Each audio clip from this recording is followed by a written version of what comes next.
welcome to today's episode of Velocity Kinetics. You join me as I get ready to start my day. We might have a little guest. Izzy!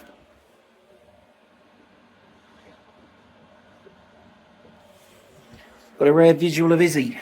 Anyway, where was I? You're with me as I start my day. So, this is a follow-on to the Civic Dead video.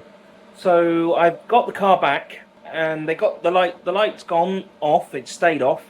They told me that they took it on numerous test drives. They've checked everything. They took the exhaust off, cleaned the carbon build-up, obviously put the exhaust back on. They've checked everything they could think of above and beyond what Honda said to look at, and they couldn't find anything. So who knows what was the problem? The car does feel a little bit less hesitant than it was feeling. So maybe something was genuinely going wrong, and maybe it is all to do with carbon build-up. I don't know. But I'm still not sure what I'm going to do with the car. I'm still waiting on word about the V40 that I inquired about. So let's see. This video will probably be filmed over several days, weeks. But as we are, I haven't got a damn clue what I'm going to do.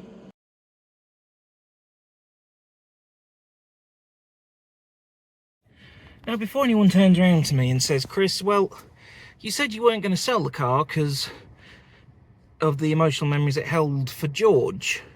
And you're right, given my choice, probably wouldn't be going anywhere. But I've just been to Tesco to get a few odds and ends. And another light has come on. It's the same light I've had problems with time and time again. Of course, it's the tyre pressure warning light. It's the first warning light I had a problem with. It's been eternal since then. Well, not eternal. It's been a recurrent problem since then.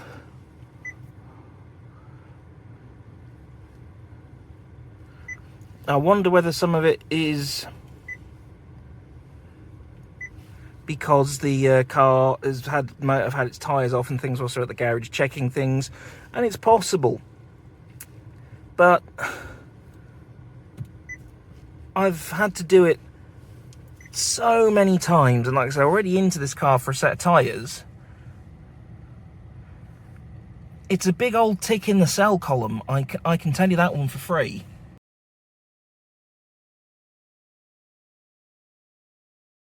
So the saga continues. This piece has been recorded on the 2nd of Feb. So I don't know how it's going to fit into the chronology of the video. Volvo is still at Colchester. They are still repairing the rear view camera. I might sound like I'm getting impatient with them, but I've had 2 automated emails from John Banks to say the Volvo is in Bury St Edmunds. And it's not. I've just had a phone call with them today just to confirm it.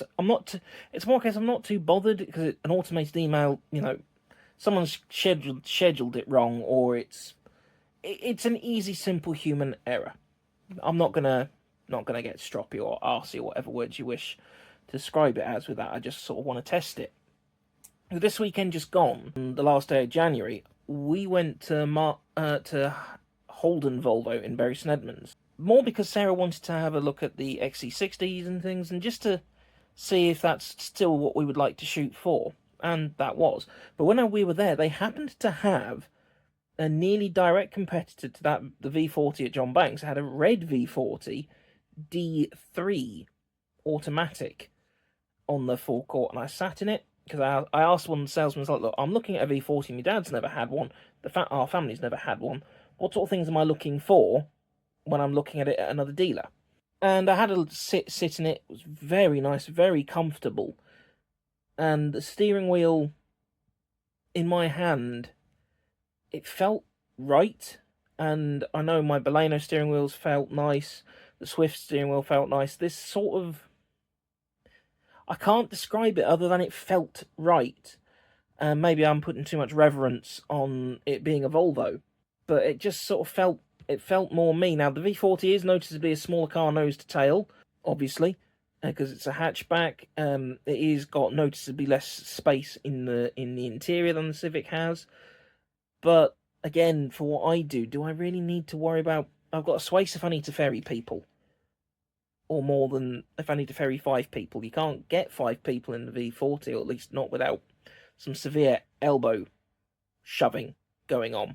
But when I asked them, because the V40 they got theirs on for 13, and I spoke to one of the guys there, and I know they owe my dad a couple of favours from over the years, and I asked them, well, just out of curiosity, so I've got something to compare it with. What would you give me on a trade with my Honda? And I explained why I was getting rid of it. I was honest up front about the mechanical problems it's had, which probably affected its valuation, but still, they're not a Honda dealership. The guy said that they'd be looking to get shot of it to a Honda dealership quite quick if they didn't just send it straight to auction, much like John Banks said they would do. So he said that based on what numbers he could give me, they can't get close with the V40 that they've got. Despite it being a lower spec, they're selling it for a lot more than John Banks. And he said they can't come down on the V40 number. That's just not possible. And they can't pay me even close to the same number that John Banks were offering me for the Civic. In essence, the guy said to me, look, one, run away from that Honda as fast as possible. And it's interesting to hear a different person. I mean, a lot of people said run. My parents have said run. A couple of the guys at Honda said run. Sarah's saying probably should cut and run. And my internal voice is saying maybe cut and run. It's a case of if you liked it that much, you wouldn't be looking. If you liked it that much after everything that's just happened, you wouldn't be looking around for anything. And I don't disagree with anything anyone has said. Apart from, the only person I disagree with was when my dad said that Honda sold me a lemon. They didn't sell me a lemon. They didn't know that problem was going to happen. It could happen at any time, much like any random failure. Guess what? It's a failure and it's random. So it could happen. Yeah, so it's interesting to hear that they say to get rid of it. They said that V40 is underpriced. Now, I've run a Car Vertical report on it. This is not a hey, and by the way, I'm now picked up by Car Vertical. Here's my quote discount. No, I didn't, but I used an Auto Alex discount. And I ran a Car Vertical report. 3 owners, nothing erroneous in it. So no crash damage, no clocks or rollbacks, rollback, whatever you wish to describe it as. That bit's all fine. The guy's basically saying take advantage of John Banks not being Volvo dealers and snap up a deal, which I think I'm going to do. I am still, like I said, I'm reluctant to do it, and as I said in the Civic Year with the Civic video, it is quite hard to get rid of the car that I took my cat to the vet to for the last time in, and brought his ashes back in. It's very hard to say goodbye to the car on that, just for that reason alone. Yes, I know George's smell is probably long gone, if he even smelled much in that car. I've hoovered it a couple of times, so any fur is probably of his, if he shed anything, is probably long gone from it. It's the principle. It's in here with him. It is a bit of a wrench to do it, especially as I've done. Especially as if car prices hadn't shot up the way they had, I might have traded cars a couple more, 1 or 2 more times, not massively more, but 1 or 2 more times. But it's also a case of I'm at the point in my life where, in terms of financial commitments and just, I love my cars. I love cars, and I would love to be paid for reviewing them. I'd love to make a living out of them in some way, shape, or form. There is even the childish bit of me that would love to host a revised version of Top Gear and get paid for cars through that. But currently, I am done with buying and trading. Maybe I got into car, maybe I passed my test too late to enjoy the ability to do that. Maybe I've made too many mistakes. And arguably, Sarah and I were talking about this the other night. When I bought my Swift, they actually had a V40 XC sat outside the dealership, and we're like, maybe we should just bought that in the first place.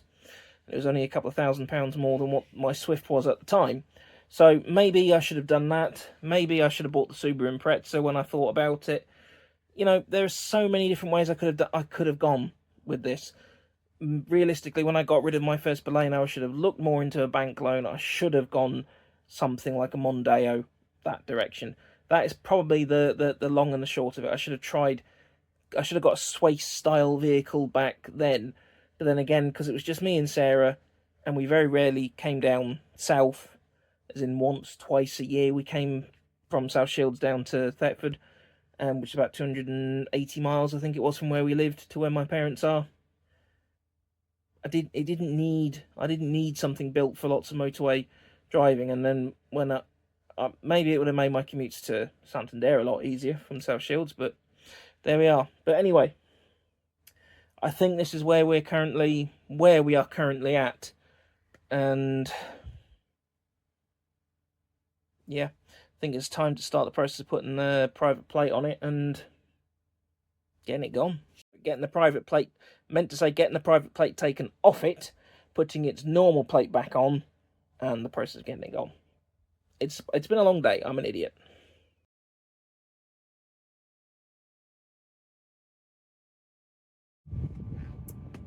So we are a few days later from the other parts of the video I've recorded, and I've come to a decision about what I'm doing with my Honda. It's going. After it got it back from the garage, all the warning lights are out, and it seems like it's driving a little better. They said they even took the exhaust pipe off, cleaned out the carbon build-up. They've been underneath it. They've looked at the turbo. They did as much as they possibly could. But within 3 days of me getting it back, it threw a tyre pressure warning light again. Now, I believe the first time it did it, and this is just me, maybe it might be hopium, copium, whatever words you wish to describe my naivety for it, but I wonder whether it's a side effect of, I imagine they've had the tyres off to get the exhaust off and everything else off underneath that they had to check everything, and it's just been a side effect of them being taken off. The tyres were very low in pressure. They dropped all the way down to about 22 psi. This is just on the front, though. On the back they were fine.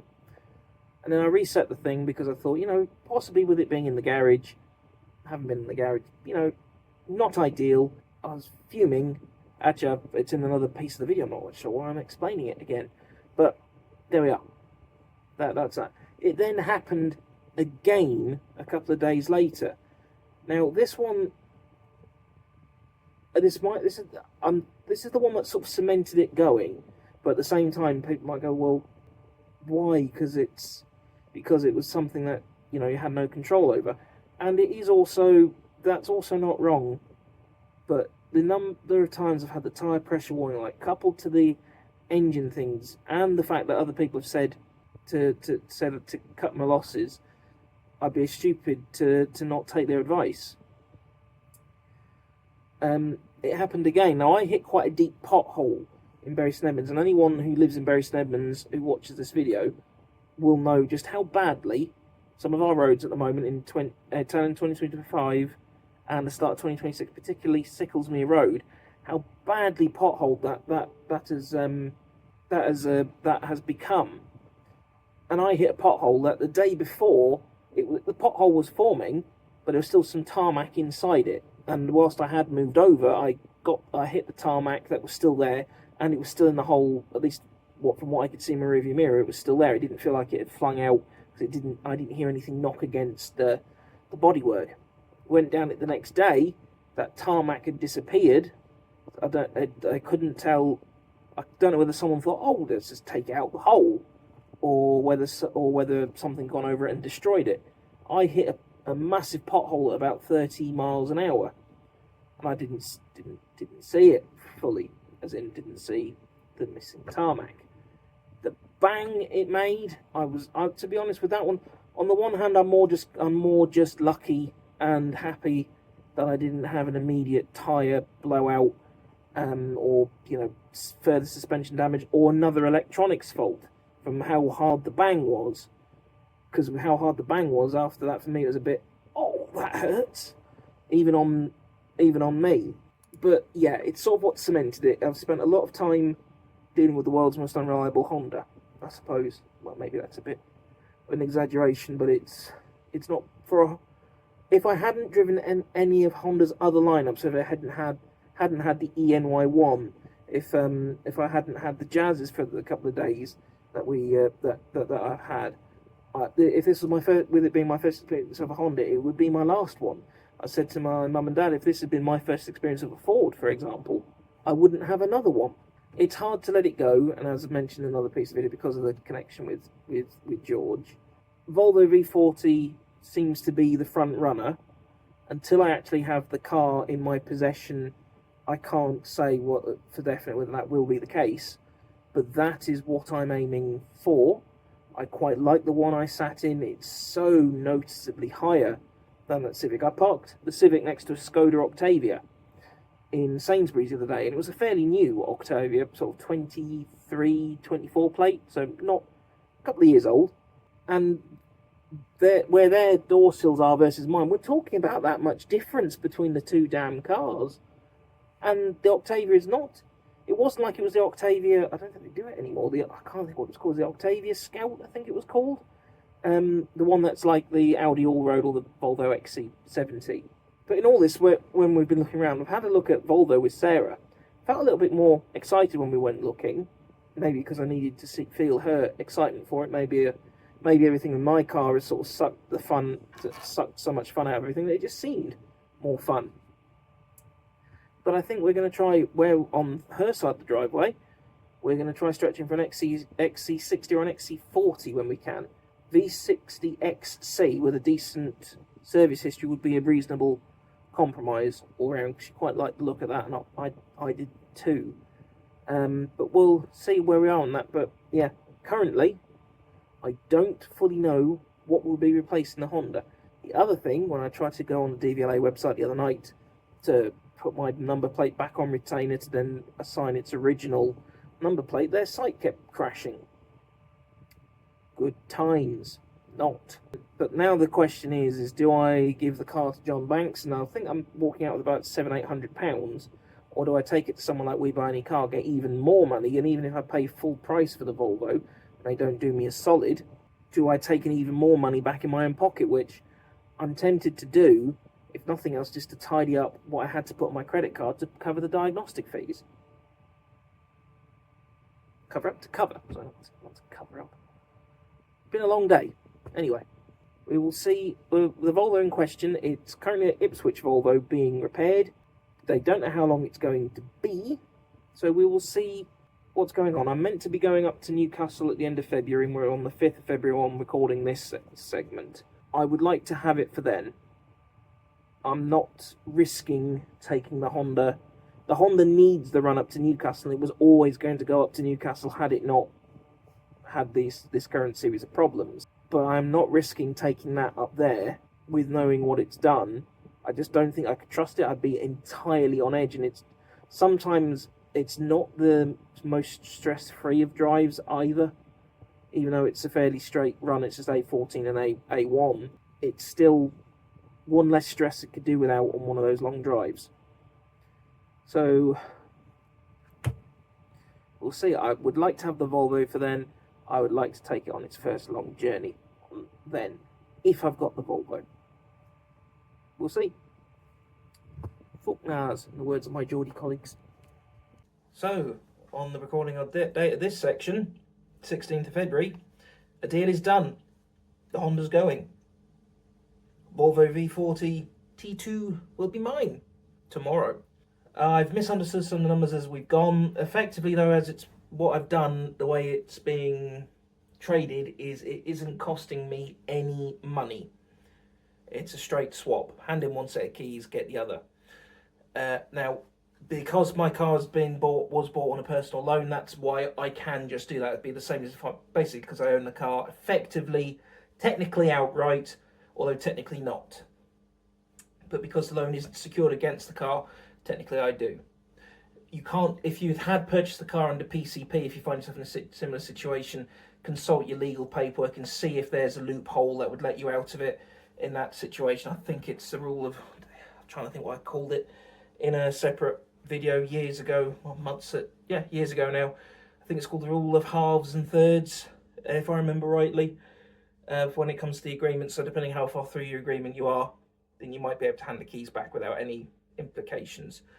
It's not been an easy decision, and I did nearly pull out of it because the Honda was, apart from the tyre pressure light that keeps coming on, which is probably easily resolved by a new set of tyres, I was beginning to change my mind about selling it. I was beginning to think, well, actually, it's still good. And it is a good car. It's a lovely car. It drives nicely.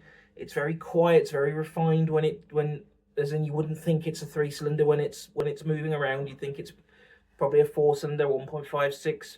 You'd think it's probably up to and probably no bigger than a 2-litre engine with how it shifts itself around. It's very comfortable. It's very big. It's a Honda, so in theory it's reliable, and that's why I say in theory.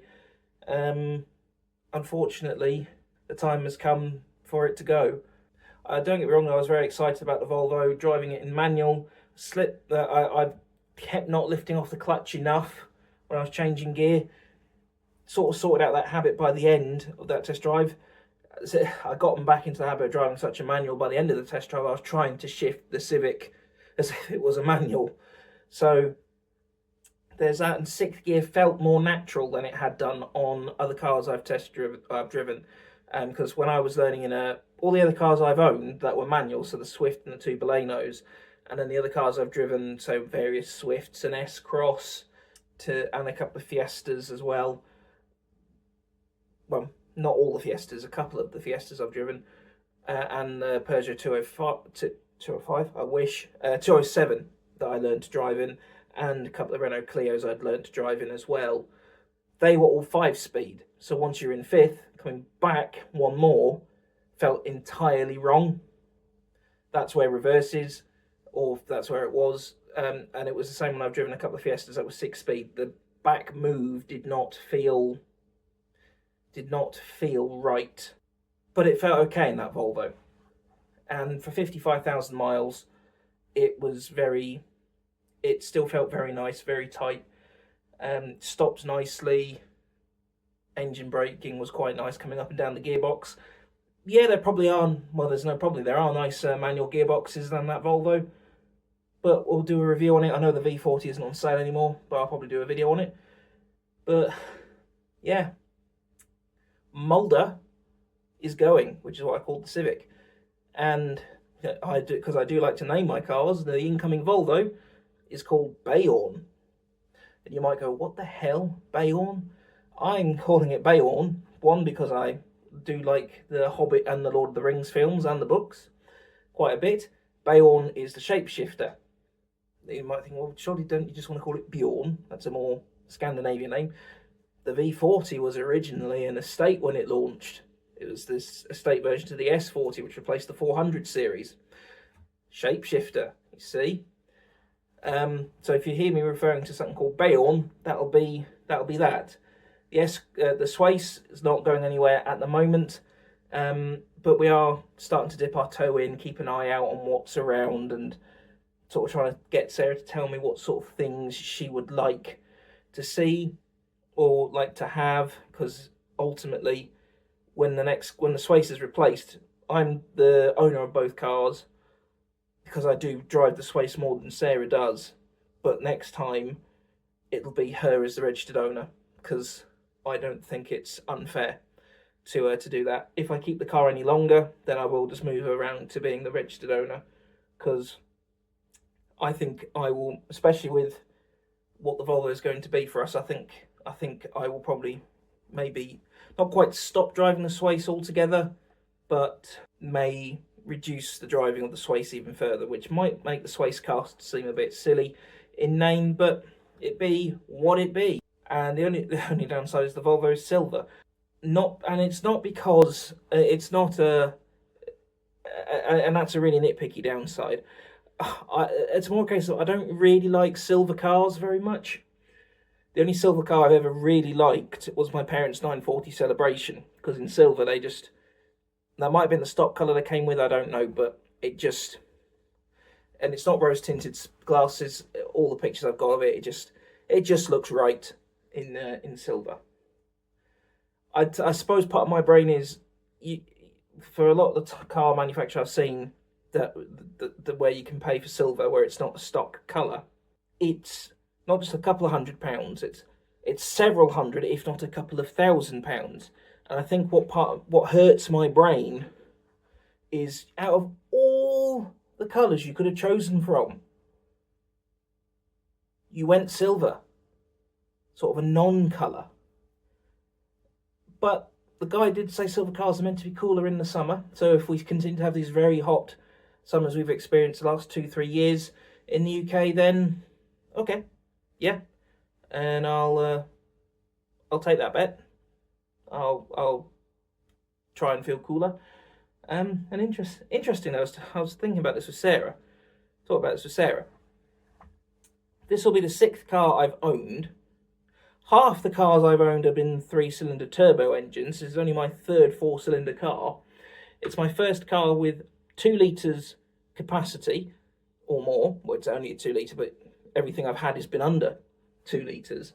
And it's another car where it hasn't got a stereotypical colour alloy, the black alloys. And the Swift is the only car I've ever owned with normal alloys on it. Because the Swift was steel, with steel wheels with covers. Both Balenos were the grey wheels. I think they were grey diamond cut, I think is what Suzuki called them. Swift is obviously on stock Toyota wheels with a Suzuki centre cap. The Civic's on a mixture of silver and black, and the Volvo is completely black. Mental, isn't it? Anyway, it be what it be. Thank you for your service, Mulder. You will be missed.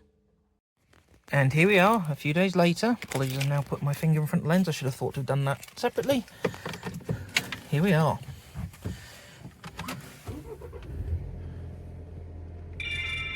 All mine. All mine.